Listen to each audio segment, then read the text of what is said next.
7 de la mañana con 36 minutos, 7 con 36 minutos, en Punto Noticias, primera emisión a través de Radio Pichincha. Saludamos ya a Esteban Torres, legislador del Partido Social Cristiano, que es nuestro primer invitado que se encuentra ya con nosotros vía telemática. Asambleísta Torres, buenos días, bienvenido. Le saludamos y le acompañamos a Alexis Moncayo, quien le habla, Licenia Espinel. Ayer fue presentada por las bancadas del Partido Social Cristiano de UNES y de Pachacuti este pedido de juicio político en contra de 4 de los integrantes del Consejo de Participación Ciudadana. Días antes, la presidenta de este organismo había hecho algunas denuncias en el sentido de que esta mayoría contra la que ustedes están pidiendo el juicio político buscaba hacerse de la institución, cambiar los reglamentos para poner a dedo a la principal autoridad de la Contraloría General del Estado. Esto, entre otras causas, ha motivado este pedido de juicio político. Asambleísta Torres, buenos días, bienvenido.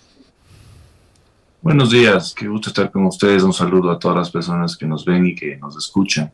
En efecto, ayer se presentó un juicio político presidido por la asambleísta Mireya Plaza de Pachacuti y por el asambleísta Salvador Maita como ponentes, y con el respaldo, yo le diría, no solo de 3 bloques, sino de asambleístas independientes, incluso asambleístas miembros de la Izquierda Democrática, que en un número, en el papel están en 72 firmas, pero que ya han anunciado su respaldo, y luego de la rueda de prensa de ayer quizás no se pudo hablar con algunos y ellos manifestaron también su respaldo. Yo le puedo confirmar que ese respaldo supera ya los 80 votos en la Asamblea Nacional contra 4 consejeros del Consejo de Participación Ciudadana por 2 causales básicamente. La primera, irregularidades en el proceso de designación del superintendente de ordenamiento territorial, que están claramente demostradas con pruebas físicas de absolutamente todo. Y por supuesto el segundo punto, por una arrogación de funciones en lo que sucedió especialmente con la modificación del reglamento o la imposición de un nuevo reglamento para la elección del nuevo contralor, y evidentemente ante la preocupación de que esto suceda en el resto de concursos públicos, en donde lo único que se espera aquí realmente es que vayan buenos funcionarios a cada una de las instituciones del Estado, probos, respetados, y que vayan a hacer su trabajo, ¿no? No se busca aquí que hayan imposiciones políticas de lado y lado, y peor aún funcionarios serviles a un gobierno de turno, que es lo que más daño le hace a una democracia, ¿no? Así que esas han sido las causales, esas son las condiciones en las que se presentó ayer el juicio, y vamos a ver ya cómo se desarrolla en el Pleno y, por supuesto, en la Asamblea en general. ¿Cómo está, legislador Torres? Qué gusto saludarle y poder conversar. Esta modificación al reglamento para elegir un nuevo contralor que le resta mucho, digamos, a la institucionalidad tan venida a menos en los últimos años en este país, ¿en qué radica? Es decir, ¿cómo se justifica el haber modificado este reglamento que, digamos, ya estaba en marcha, que ya tenían que ponerlo en práctica para empezar el proceso de selección de un contralor que sea legítimo y, digamos, salir de este entuerto que nos ha dejado el Trujillato con Celi y ahora con Río Frío? ¿En dónde se origina esta modificación de última hora al reglamento? A ver, ese es el problema, ¿no? Y buenos días, Alexis, ¿cómo está? Cambiar a última hora el reglamento, en donde se están modificando temas que tradicionalmente no se habían cambiado. Se le está dando mucho más peso al ámbito académico, lo cual, sin ser, digamos, un defecto ser académico, creo que es algo positivo. Para ciertas funciones públicas, usted lo que necesita es personas que conozcan, que sepan, que se puedan hacer cargo de las instituciones públicas, porque si no, lo que va a pasar es que van a pasar 2 años aprendiendo y recién al tercer año pueden hacerse cargo de instituciones tan complejas. Entonces, ¿qué es lo que sí ha molestado? No solo la forma, sino también el fondo, porque una modificación de este tipo de reglamentos para beneficiar quizás a personas honestas y todo, pero sin la experiencia de vida del caso, es algo que no había pasado antes. Así que precisamente ese movimiento que se dio, que además coincidió con la coyuntura de un movimiento de la mayoría también en el Consejo de Participación, sin duda es algo que no se puede pasar por alto, y vamos a ver ya qué decisión toma la Asamblea, pero no podíamos dejar en nuestro caso de apoyar un pedido de este tipo, y por supuesto de los asambleístas que han presentado el juicio de proponerlo al Pleno. Pero básicamente es una modificación en forma y fondo sin precedentes en concursos públicos con, con un objetivo equivocado, creo yo. Motivados por alguien supuesto, quizás, o estos 4 consejeros actúan solos. De favorecer a ciertas personas. ¿Y motivados por alguien tal vez asambleísta o es que estos 4 consejeros actúan solos por cuenta propia? No, evidentemente ahorita se ha entrado una pugna de poderes que yo creo que le hace mal al país realmente, porque aquí se ha pensado o se ha mal pensado que hay ciertos partidos políticos que tenían incidencia en el Consejo de Participación y por ende hay que hacer todo lo contrario a lo que hacían en el Consejo de Participación. Pero yo creo que eso es equivocado. Y como le digo, ¿qué es lo que está pasando? Que estos concursos públicos que todos queremos ver procesos transparentes en donde además, créame, con las veedurías ciudadanas, con el escrutinio de la prensa, es bastante complicado influir de mala manera en un proceso. Es decir, pensar que porque, o creer que porque ciertas personas supuestamente respondían a otras van a mover los concursos para poner a personas cercanas es absolutamente errado. Incluso le voy a decir una cosa, a mí no me gustó el proceso de la Corte Constitucional, no me gustó en absoluto. Creo que además de este tipo de carnicerías, lo que hacen es precisamente evitar que buenas personas quieren concursar porque simplemente no se quieren exponer a lo que otros tal vez están dispuestos a exponerse. Uh-huh. Pero hemos visto cosas, es decir, hemos visto cómo han habido las pruebas, las renuncias, por lo menos son públicos los procesos. Por eso yo le digo, en este caso, evidentemente es algo que no se podía dejar pasar. Las pruebas en el juicio son contundentes, créame, yo antes de firmar cualquier cosa reviso a mayor detalle, más aún siendo ahora coordinador de una bancada, y yo no firmo tonterías, por eso el documento es poderoso, y por eso también ha recibido el respaldo inédito, porque nunca se ha presentado un juicio político con tantas firmas. ¿Cuántas? Que si eso ¿Perdón? ¿Cuántas firmas? 72 en el papel y más de 81 ayer que hablé en el Pleno, con una serie de legisladores que por A o B no se pudieron contactar, pero mostraron su respaldo a ese pedido. Así que créanme, nunca se ha presentado, siempre ha sido con 35 firmas, con las justas, los juicios políticos, pero este es un mensaje, creo que importante, de que no se va a dejar pasar por alto este tipo de cosas que no es que están beneficiando a los ecuatorianos, sino que están de alguna manera, o eso es lo que nos mandan el mensaje, dirigiéndoles a ciertos candidatos para que sean las próximas autoridades de control. Ahora, asambleísta de Torres, estos 81 votos, o si se suman más, ¿se van a ver, usted cree, ya reflejados en su momento, toda vez que esto depende de que sea la presidenta de la Asamblea quien convoque para que se trate el tema? ¿Usted cree que hay apertura en ella para hacerlo y estos 80 y pico de votos que tienen se mantendrán durante el proceso de este juicio político? ¿Usted cree que por allí no hayan intereses de por medio que puedan dejar este proceso a medias? Siempre hay que ser cautos en la matemática legislativa y no confiarse jamás. Si bien hay un respaldo al juicio, ya sea con firmas o verbalmente, el momento ya de votación, todo puede pasar. Yo veo bastante difícil realmente que se muevan esos votos, pero todo puede pasar, así que no hay como confiarse y habrá que ver también qué tratamiento le da la Comisión de Fiscalización, que es donde va a derivar este proceso. Ya antes de que pase al Pleno. Afortunadamente, en la reforma que hicimos en la asamblea pasada, que claro, por lo menos algo bueno se hizo ahí, ya no se mueve ningún juicio político en la comisión, entonces así haya una moción de archivo o un informe que recomienda archivo, el Pleno es el que decide finalmente. Así que vamos a ver qué pasa. Yo veo que sí hay un rechazo un poco a este tipo de forcejeo fuera de la Asamblea por parte de varios legisladores, como le digo, ni siquiera de bancada, sino incluso independientes. Y este es un mensaje que se manda precisamente para decir, paren eso, hagamos bien las cosas, y cuando vayamos a designar autoridades, designemos autoridades que tengan experiencia, honestidad, que no sean odiadores tampoco, cuidado, porque aquí a veces uno cree que tengo que poner a una persona para que persiga al otro, cuando lo que se busca aquí es que cada uno haga bien su trabajo con justicia, con rectitud, sin ceder a ninguna presión, y ojalá eso se dé en el resto de concursos públicos, en todos los que vienen luego de este también. Ahora, eso también se da para la polémica, porque hay gente que se pregunta por qué a 4 y no a todos. Bueno, porque las pruebas en esos dos puntos, en el tema de ordenamiento territorial, y específicamente a ciertos de los, en este caso, enjuiciados, son muy contundentes.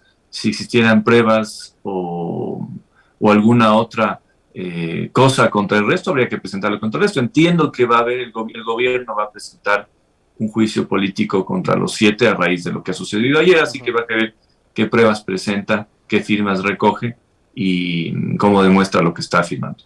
Ahora, mientras todo esto pasa, legislador, el problema es que, como le decía yo hace un momento, seguimos con un contralor ilegítimo, o sea, con el respeto que se merece el señor Rofrío, a quien no tengo ni siquiera el gusto de conocerle, no sé ni quién es, no nos acepta entrevistas tampoco, pero él está nombrado ahí por Celi, que está investigado y en la cárcel por presuntos actos de corrupción. Digo presuntos actos de corrupción, el hombre está investigado. Y el país sigue todavía a la espera de tener autoridades, ¿no? Que sean el resultado de procesos, como usted bien decía, transparentes, legítimos, con observación ciudadana y demás. Sin contralor, con retrasos en elección parcial de nuevos vocales del Consejo Nacional Electoral y de Defensor Público. ¿Cuánto más debemos de esperar para que el país pueda tener estas instituciones ya con funcionarios elegidos a través de estos mecanismos formales? La Contraloría es una gran institución, hay buenos funcionarios que están muchísimos años, pero lamentablemente las últimas coyunturas, las últimas personas también que se dedicaron de alguna manera a perseguir o utilizar políticamente una institución que realmente de control, vela por los recursos públicos, sea si el funcionario era amarillo, verde, rosado, naranja, no importa, la cosa es cuidar los recursos públicos, pero en estas coyunturas, en estas batallas, en estas persecuciones, lamentablemente ha quedado muy golpeada la Contraloría. Y habrá que ver ya qué pasa. Primero en el nuevo concurso con una designación por concurso que tiene su periodo de tiempo, pero además se ha planteado por parte de nuestra bancada también, y entiendo que hay otro proyecto de otra bancada, una forma ya para de una vez por todas terminar con este juego de que se cae el uno y le subrogan al otro, se cae el otro, le subrogan al otro, y básicamente no hay una línea de continuidad, y parecería que la pelea es por quién está segundo, para sacarle al primero y quedarme yo. Así que sí se ha planteado, está este momento en la Comisión de Justicia ya superando el primer debate, si no me equivoco, un proyecto de reformatorio para que ya no pase esto en el futuro, es decir, que siempre el segundo en prelación sea el segundo en el concurso, la segunda en el concurso.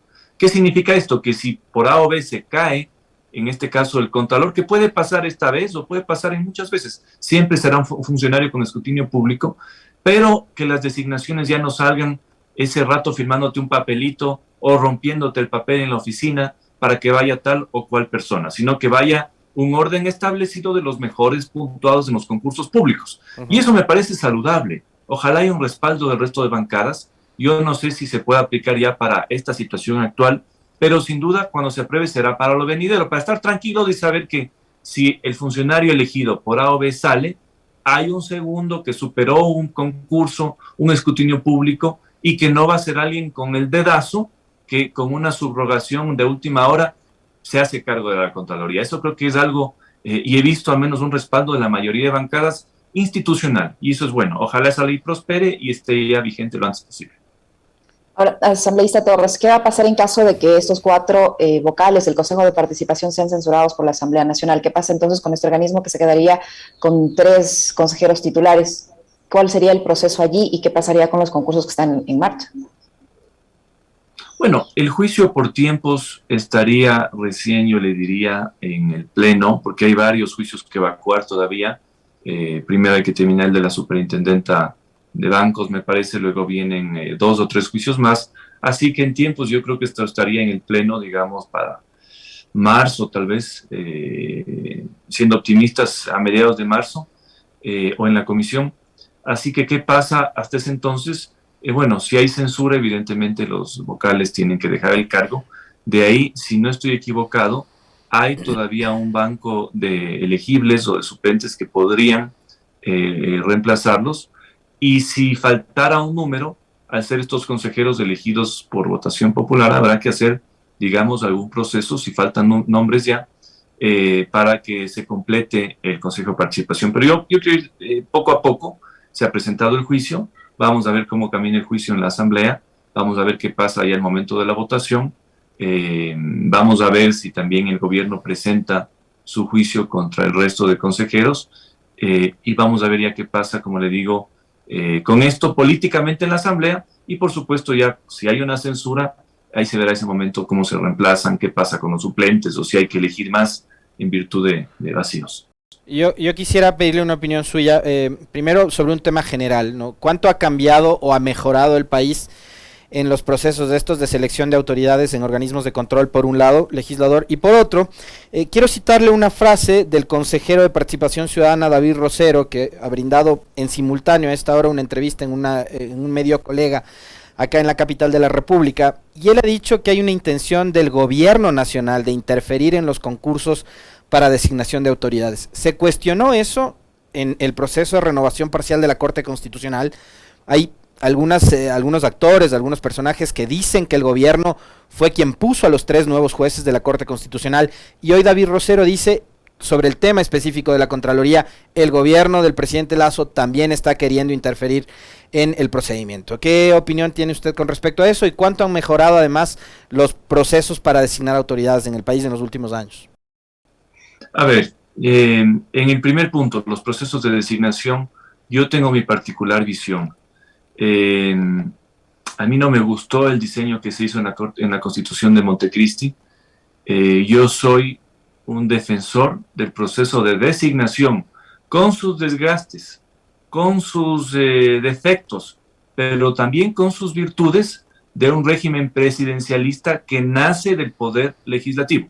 Yo sé que en el pasado eso no nos ha gustado, en el pasado se ha criticado, pero yo prefiero un proceso de careo público, un proceso de enfrentamiento público, democrático, por supuesto, en el poder legislativo por la designación de autoridades que consejos de participación que se prestan para que alguien coopte o no coopte, procesos de selección y concursos que a veces no son ni públicos y una serie de irregularidades. Yo prefiero, por ejemplo, lo que pasa en los Estados Unidos. ¿Qué pasa en los Estados Unidos para la designación de varias autoridades? Se pasan en muchos casos por Cámara de Representantes, Senado, y quien tiene la fuerza política en ese momento, sea el gobierno o no sea el gobierno, evidentemente tiene una ventaja. Ve usted lo que pasa para la designación de la Corte Suprema de los Estados Unidos. Yo quisiera que algo así suceda también en la Corte Constitucional, por ejemplo, ecuatoriana.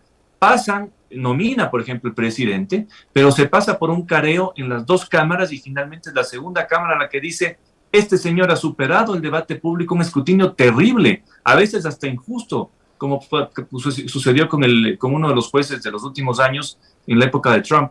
Pero yo prefiero eso a este tipo de concursos. Pero bueno, ya lo que tenemos ahora tampoco es que podemos tirar al trasto, hay que hacerse cargo y los procesos yo no creo, como le digo, no creo que son los mejores, pero hay que intentar que sean transparentes y que vayan las mejores personas, que no sean procesos tampoco de carnicería pública, en donde ciertas personas ni siquiera se inscriben porque dicen, me va a pasar algo. Y en el segundo punto, creo que es evidente que el gobierno es una desviación que pasa generalmente en todos los gobiernos, es eso, no me basta solo estar en el Palacio de Carondelet, quiero tener el control del resto de instituciones. Yo creería que lo lógico sería, prefiero que hayan personas honestas, independientes, que van a ser mejores incluso para el propio gobierno que poner empleados. Así que sí, se nota ahí ese tufo a querer controlar una serie de cosas, no solo en el Consejo de Participación, no solo en los procesos de designación, llegan rumores y uno se entera de todo en el pleno de la Asamblea, de que el gobierno también estaría interesado en presionar por la designación de la presidenta o el presidente que vendrá del Consejo de la Judicatura. Así que creo que por eso también hay que parar ciertos intentos de expansión innecesarios, que como le digo, si fuera para promover la designación de autoridades probas, independientes, fuertes, por supuesto, y preparadas sobre todo, enhorabuena, pero si es para poner a empleados del gobierno de turno, no, creo que no está bien. ¿Y qué cree usted, asambleísta Torres? ¿Por qué el gobierno estaría interesado en que le facilite el hecho de tener a un contralor puesto por él por intermedio de estos vocales del Consejo de Participación Ciudadana, porque pasa lo mismo en la Corte Constitucional. Uno de los participantes en este cuestionado proceso, como es el jurista Salim Seidan, él había anticipado que si bien los 3 jueces constitucionales que resultaron electos en el ámbito académico tienen mucha preparación, eso es incuestionable, pero tienen una cercanía absolutamente profunda con la ministra de Gobierno, Alexandra Vela. Entonces, él dijo, el gobierno se hizo de la Corte Constitucional, es un ente que va a carecer de independencia. Sí, habrá que ver ya en funciones, ellos se posesionan el día de mañana en la Asamblea Nacional, qué deciden o no. Pero usted me pregunta por qué lo que en teoría política se llama la expansión inevitable del poder, que es busco más, busco más. Yo creo que la debilidad en el legislativo promueve precisamente un intento de expansión en otros poderes, en otras funciones, precisamente para de alguna manera contener esta debilidad legislativa. Si alguien tiene una fortaleza legislativa, evidentemente sabe que lo que pase afuera no deja de ser importante, pero lo realmente importante está en la Asamblea. Así que yo creo que sí está motivado por eso, una debilidad institucional muy fuerte, no solo en números, sino también, yo le diría, en contundencia. El gobierno ya, el legislador Ordóñez, que ha renunciado, no caía muy bien a la mayoría de asambleístas, pero hablaba defendiendo al gobierno. Yo no sé quién vaya a cumplir ahora ese papel. El gobierno está con un gran vacío político en debate, en posición en el legislativo, y se vienen temas que sin duda van a requerir un manejo político muy exquisito. Se viene la nueva ley de inversiones ya el 8 de este mes. Entiendo que quisieran presentar una reforma laboral, habrá que ver, pero yo creo que está sobre todo motivado por eso, sin desconocer que no solo sino varios gobiernos en el pasado no han dejado, como le digo, de tener este deseo de expansión, de ya tengo esto y quiero esto, un poco, a veces para hacer daño, a veces para protegerse, o a veces, como le digo, también para utilizarlo como agencias de empleo, ¿no? Lamentablemente eso pasa. Legislador, yo quisiera preguntarle también sobre algunos otros asuntos que están sucediendo en el país, que no escapan a la polémica y que, digamos, de alguna forma uno regresa a ver la intervención que debería tener la Asamblea al momento de fiscalizar en general, y se encuentra con una comisión de fiscalización que se ha especializado en un solo tema, ¿no? Es Comisión de Fiscalización y Control Político al correísmo, no se escapan de ese encuadre, liderados por Fernando Villavicencio. Pero resulta que en este país tenemos unos cuadros de inseguridad tremendos, y no pasa nada ni con la ministra ni con el gobernador del Guayas. Tenemos hospitales que están desabastecidos con medicinas, y ahora, el día de ayer nos encontramos con la noticia de que en el registro civil, donde a usted antes o a nosotros nos entregaban en cuestión de 20, 25 minutos un pasaporte, pagando $70. Yo la última vez que renové el pasaporte y la última vez que salí del país, que fue en el 2018, pagué $70 para renovar mi pasaporte. Resulta que ahora hay un servicio express o VIP, ¿no? Si usted tiene $150, le entregamos de inmediato el pasaporte. Cuando se trata de un servicio público, ¿qué pasa con una persona que está necesitando salir del país, que quiere viajar, que le urge y que probablemente está viajando con su familia, con sus hijos y de tales, y se encuentra con esto? ¿Qué está pasando con el servicio público en general? Asambleísta, hay política pública en salud, más allá de la vacunación, muy bien, se le ha aplaudido al gobierno y de tales, pero no hay medicinas. Dijo que en diciembre iba a comprar y a dotar de medicinas todos los hospitales y no pasa nada. La seguridad, se han decretado estados de excepción y siguen matando a la gente en las calles. En las cárceles hay una comisión, ¿no?, pacificadora, pero los resultados no son los esperados. Entonces, una visión global, integral de lo que está pasando en el país. Lo que usted ha mencionado a mí me preocupa bastante, y me preocupa no solo como ciudadano, porque yo también hago ese tipo de trámites y jamás pido ni que me den prioridad, ni le llamo al director para que me reciba en la sala VIP o para saltarme la cola. De hecho, hace fila como cualquier cristiano. Hago fila como cualquier cristiano, y para mí eso ha sido un poco normal. Sí, es verdad, y por eso también me desespero como el resto de ciudadanos cuando el turno se está demorando 4 horas. Me pasó en la ANT el mes pasado que iba a renovar una matrícula y se me acercaron unos, me dijeron, oiga, usted es el asambleísta, le felicito por hacer cola. Digo, pero todos estamos haciendo cola, ¿no? Pero por eso también le digo, también he visto esa deficiencia en los servicios públicos y me preocupa no solo como ciudadano, sino también como político y político de derecha, porque ustedes saben que yo no soy de izquierda y a veces me acusan de que soy de ultraderecha y me encanta que me digan que soy de ultraderecha. Pero ¿por qué me preocupa eso? Le cuento. Por el contraste. Me preocupa ya electoralmente y políticamente por el contraste. ¿Por qué? Porque usted tuvo en el pasado gobiernos de izquierda con muchísimos defectos, con serias desviaciones democráticas, una serie de defectos, pero que de alguna manera se dieron cuenta que debían cuidar el servicio público que daban a los ciudadanos. Y en parte también eso se retribuye en un respaldo político que es evidente todavía. No sé en cuántas elecciones, no sé con qué condiciones, pero que es evidente todavía. ¿Y qué está pasando ahora?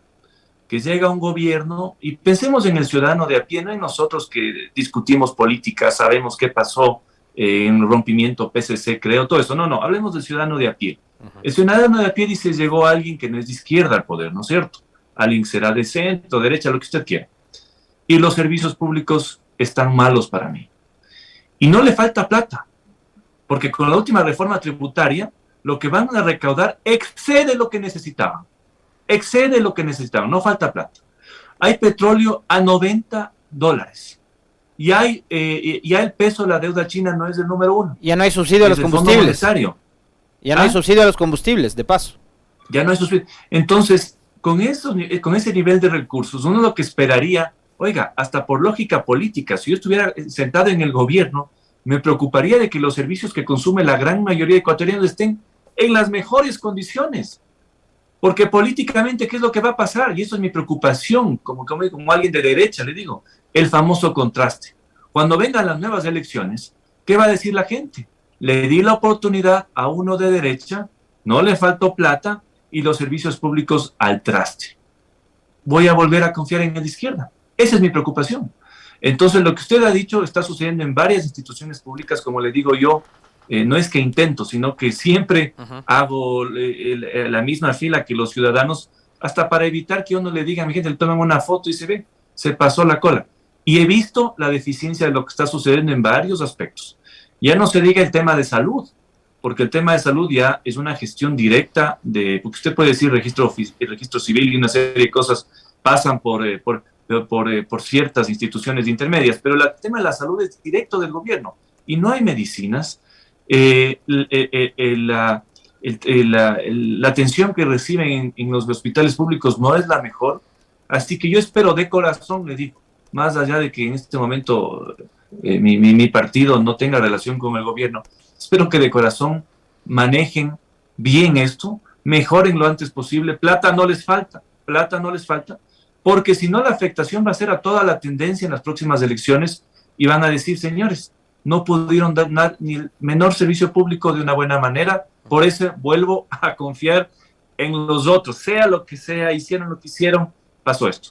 ¿Usted cree que tiene que ver esa preocupación que usted tiene? Y ahí le pregunto, yo también comparto totalmente la visión que usted acaba de tener, excepto el tema de que van a volver los otros, porque, digamos, en democracia la alternancia es eso, ¿no? O sea, el péndulo, la teoría del péndulo, ¿no? Hoy gobierna a la izquierda, mañana gobierna a la derecha. Pasa en los Estados Unidos con los demócratas, los republicanos, antes en Colombia con los conservadores y los liberales. Pero esto pasa por que, digamos, esa es la forma de pensar de quienes nos gobiernan, o pasa también por un tema de inexperiencia, a pesar de que estuvieron más de 10 años en campaña, ¿no? Parecería que no estuvieron preparados para gobernar, legislador. Vean, aquí se habla tan mal de los políticos, que no sirven los políticos, pero se está demostrando que el ser político es algo muy distinto a ser otra cosa, es decir, ser un buen político, me refiero. Usted puede ser un gran empresario, usted puede ser incluso un gran activista social, pero hacerse cargo ya de la política, poner en funcionamiento la maquinaria del Estado para que funcione bien no es sencillo, así que espero que con esto también se reivindique el rol de los buenos políticos, que no significa que tengan que vivir de la política toda la vida, tienen que ser personas que tengan su profesión, que sean útiles en el sector privado, pero que además tengan esta competencia tan difícil, tan compleja de hacerse cargo de lo público. Y lamentablemente, déjeme decirle, porque yo conocía a muchos de los que están ahora en el gobierno, yo pensé que iban a demostrar cierta competencia en lo público y hasta el momento se demuestra todo lo contrario, y les está quedando el puesto muy grande a algunos. Y yo por dignidad, si estuviera en esa posición, renunciaría para volver con prestigio al sector privado, pero no en lo público.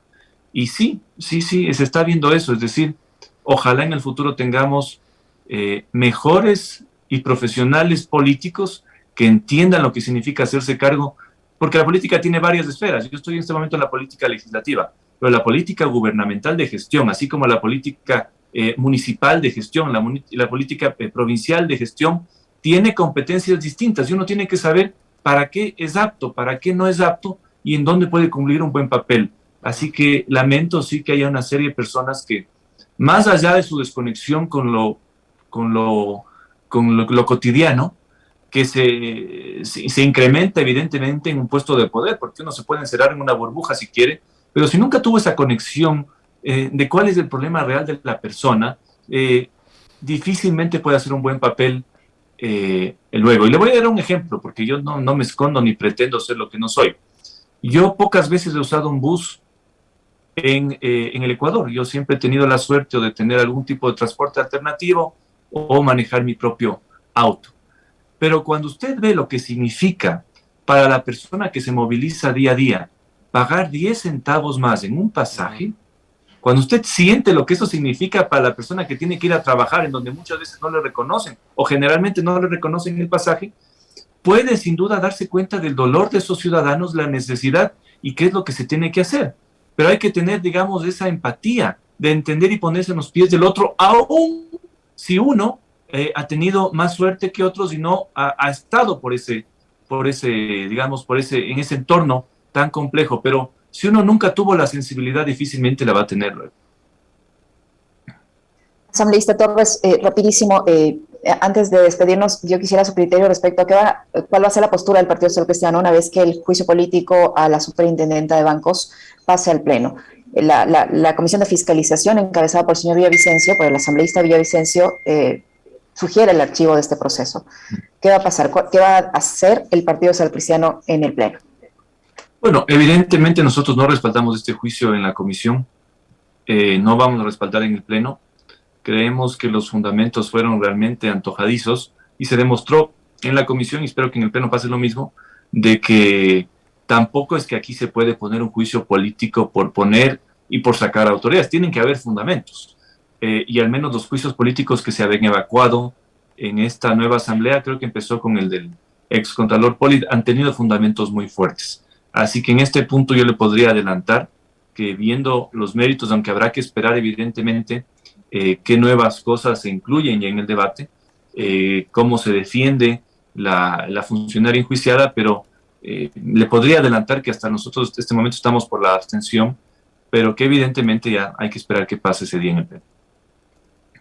Muchísimas gracias, legislador, por su tiempo, por la información que nos ha proporcionado. El asambleísta del Partido Social Cristiano, Esteban Torres, que estaba con nosotros. Muy amable, asambleísta, muchas gracias. Gracias. Muy gentil, legislador. Saludos, un abrazo, gracias.